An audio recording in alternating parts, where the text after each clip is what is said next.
Here in western Wisconsin, law enforcement is stepping up OWI patrol. A grant is allowing several agencies in Crosse County to have a few more squad cars on the road to make sure drivers are obeying the law. News 8's Kyle Dimke took part in the watch last night. He joins us now with more. Well, the most recent numbers from the Wisconsin DOT show more than 33,000 people were convicted of drunk driving in 2012.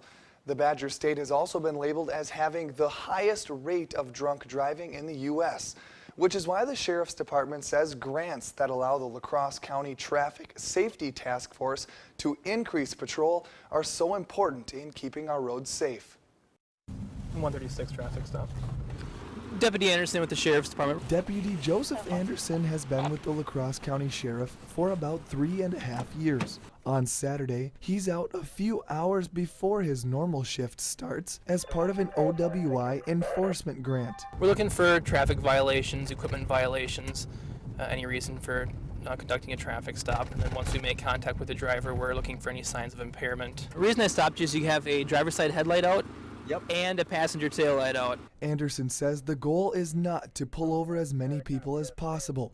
It's to just make sure drivers are obeying the law. We don't want them to go out and get drunk and not make a plan. We want them to think ahead, be responsible, make arrangements for a ride so that they can get home safely. He says when there is visibly more law enforcement on patrol, like this weekend, the public will most likely take a few extra minutes and plan a safe and sober ride home.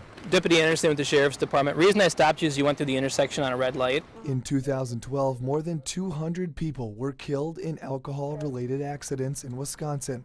By having extra OWI patrol like Deputy Anderson throughout the year, hopefully that number will decrease in 2015. And with us being out here, higher numbers, we're hoping that people will take the precautions so that they don't run into us, that they do not get hurt on their way home. Deputy Anderson says this type of extra OWI patrol is done about every single month in La Crosse County. Last month's patrol brought 50 citations and 81 warnings. Thanks so much, Kyle. There will be more enforcement later this week as well. On Tuesday, law enforcement throughout La Crosse County will be watching for seatbelt violations.